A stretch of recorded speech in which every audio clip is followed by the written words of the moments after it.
నేటితో ఎన్నికల ప్రచారానికి తెరపడనుంది. చివరి ప్రయత్నంగా అన్ని రాజకీయ పార్టీలు కార్నర్ మీటింగ్స్ కు సమీకరణలతో అభ్యర్థులు హోరెత్తిస్తున్నారు. అయితే తెలంగాణలో లోక్సభ ఎన్నికల ప్రచారం నేటి సాయంత్రంతో ముగియనుంది. నిబంధనల ప్రకారం పోలింగ్ కు 48 గంటల ముందే ప్రచార పర్వాన్ని ముగించాల్సి ఉంది. రాష్ట్రంలోని 13 నియోజకవర్గాల్లో నేటి సాయంత్రం 4 గంటలకు, మిగిలిన 106 నియోజకవర్గాల్లో సాయంత్రం 6 గంటలకు ప్రచారం ముగియనున్నది. అయితే నక్సల్స్ ప్రభావిత ప్రాంతాల్లో నేటి సాయంత్రం 4 గంటలకే ప్రచారం ముగుస్తుంది. దీనిపై మరింత సమాచారం మా ప్రతినిధి ఉపేందర్ అందిస్తారు. గంటలు మాత్రమే ప్రచారానికి ఉండడంతో మాత్రం వివిధ పార్టీలు మాత్రం హోరాహోరీ ప్రచారాన్ని అయితే కొనసాగిస్తున్న పరిస్థితి కనిపిస్తుంది. ఇప్పటికే ప్రచారం తారాస్థాయికి చేరిన నేపథ్యంలో వివిధ రాజకీయ పార్టీలు మాత్రం ప్రలోభాలకు కూడా రంగం సిద్ధం చేసుకున్న పరిస్థితి అయితే ప్రధానంగా కనిపిస్తుంది. ఇప్పటికే ఏదైతే పార్లమెంట్కి సంబంధించినటువంటి ఖమ్మం జిల్లాలో 3 ప్రధాన పార్టీలు ముక్కోడపు పోటీని ముక్కోడపు ప్రచారాన్ని అయితే కొనసాగించిన పరిస్థితి కనిపిస్తుంది. ఇప్పుడు పోటీ కూడా ముక్కోడపు పోటీ అయితే ఇక్కడ కొనసాగే పరిస్థితి అయితే ప్రధానంగా కనిపిస్తుంది. ఇప్పటికే కాంగ్రెస్, బీఆర్ఎస్ అదేవిధంగా బీజేపీ పార్టీలు నువ్వా నేనా అంటూ కూడా ప్రచారాన్ని అయితే సాగిస్తున్న పరిస్థితి ఇక్కడ కనిపిస్తుంది.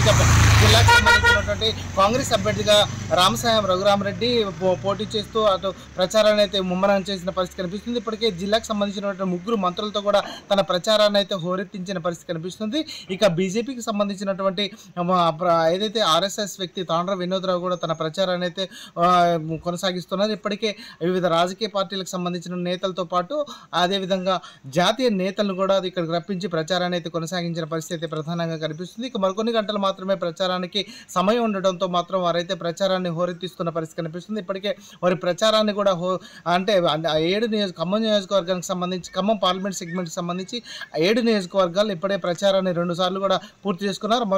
మరో తప్ప ఇప్పటికి ప్రలోభాలకు అయితే తెరలేపుతున్న పరిస్థితి అయితే ప్రధానంగా కనిపిస్తుంది. ఇక బీఆర్ఎస్ పార్టీకి సంబంధించినటువంటి అభ్యర్థి నామా నాగేశ్వరరావు కూడా తన ప్రచారాన్ని కొనసాగిస్తున్నారు. ఇప్పటికే మాజీ సీఎం కేసీఆర్ పర్యటన కూడా జిల్లాలో కొనసాగింది. ఈ నేపథ్యంలో అతను కూడా జనాలకు దగ్గరయ్యే ప్రయత్నం అయితే చేస్తున్న పరిస్థితి కనిపిస్తుంది. ఇక జిల్లాల మొత్తం వ్యాప్తంగా కూడా మరికొన్ని గంటలు మాత్రమే ప్రచారానికి సమయం ఉండటంతో వారంతా కూడా హోరాహోరీ ప్రచారాన్ని అయితే సాగిస్తున్న పరిస్థితి కనిపిస్తుంది. ప్రధానంగా వివిధ రాజకీయ పార్టీలకు సంబంధించిన నేతలందరినీ కూడా కూడగట్టుకొని తమ మద్దతును కూడగట్టుకొని గెలుపు కోసం అయితే ప్రయత్నాలు అయితే కొనసాగిస్తున్నారు. ఇప్పటికే జిల్లాలో ఉన్నటువంటి క్రియాశీలకంగా ఉన్నటువంటి నేతలతో పాటు రాజకీయ పార్టీలకు సంబంధించినటువంటి వారందరినీ కూడా తమ వైపు మళ్లించుకోవడంలో ఇప్పటికే అటు అధికార పార్టీ కావచ్చు, విపక్ష పార్టీలు కూడా పావులు కలుపుతున్న పరిస్థితి కనిపిస్తుంది. ఇక కాంగ్రెస్ పార్టీ అదేవిధంగా జిల్లాకు సంబంధించినటువంటి ముఖ్య నేతలందరూ కూడా తమ పార్టీలో చేర్పించుకోవడం కోసం అయితే వ్యూహాలు పన్నుతున్న పరిస్థితి కనిపిస్తుంది. మరికొన్ని గంటలు మాత్రమే ఇటు ప్రచారానికి ఉండటం ప్రచారానికి సమయం ఉండటం మాత్రం వివిధ కార్నర్ మీటింగ్లు సామాజిక సమీకరణల నేపథ్యంలో ప్రచారాలు అయితే కొనసాగుతున్న పరిస్థితి జిల్లాలో కనిపిస్తుంది. ప్రధానంగా ఇప్పటికీ అన్ని రాజకీయ పార్టీలు గెలుపు కోసం నువ్వా నేనా అంటూ మాత్రం ప్రచారాన్ని అయితే సాగిస్తున్న పరిస్థితి జిల్లాలో కనిపిస్తుంది. ఎన్నికలకు మరికొన్ని గంటలు మాత్రమే ప్రచారం